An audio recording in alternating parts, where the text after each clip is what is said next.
2026 সালে বাংলাদেশ থেকে হজে যাওয়ার সুযোগ ছিল 1,27,198 জন হজযাত্রীর, কিন্তু একাধিকবার রেজিস্ট্রেশনের সময় বাড়িয়েও পূরণ হয়নি সে কোটা। কারণ হিসেবে বারবার উঠে আসছে আকাশ ছোঁয়া বিমান ভাড়া। তথ্য বলছে, সদ্য শেষ হওয়া হজ ফ্লাইটের ভাড়া ছিল যাত্রীপ্রতি 1,54,830 টাকা। বাংলাদেশ বিমান 2027 সালের জন্য দুদফা ভাড়া কমিয়ে প্রস্তাবনা দেয় 1,35,000 টাকার, কিন্তু হজ এজেন্সিগুলোর দাবি ছিল আরও কমানোর। এর মধ্যে সম্প্রতি হজ ফ্লাইটের ভাড়া 1 লাখের নিচে রেখে প্রস্তাবনা দেয় ইউএস বাংলা এয়ারলাইন্স। এতে সরকারি বেসরকারি পর্যায়ে হজ প্যাকেজ ঘোষণা স্থগিত করে ধর্ম মন্ত্রণালয় ও হাব। তবে সময় সংবাদকে ধর্মসচিব জানান, আলোচনার পরিপ্রেক্ষিতে সাশ্রয়ী হজ প্যাকেজের লক্ষ্যে আগামী বছর বিমান ভাড়া কমবে প্রায় 24,000 টাকা।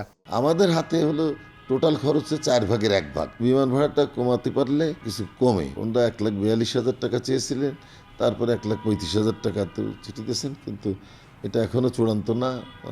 এই বিষয়ে তারা আশা করা যায় আর একটু কমবে। ফোটানোর ঝামেলা ছাড়াই নিরাপদ পানির জন্য ঘরে আনুন পিওরিট। কল করুন 16627।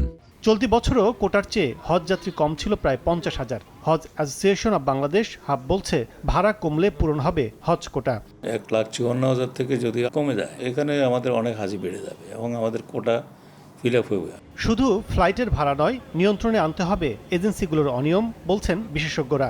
রিলিজিয়াস অ্যাফেয়ার্স মিনিস্ট্রি কে স্ট্রেংথেন করতে হবে। হাজি বান্ধব একটা করা সবসময় এটা মাথার মধ্যে থাকা উচিত।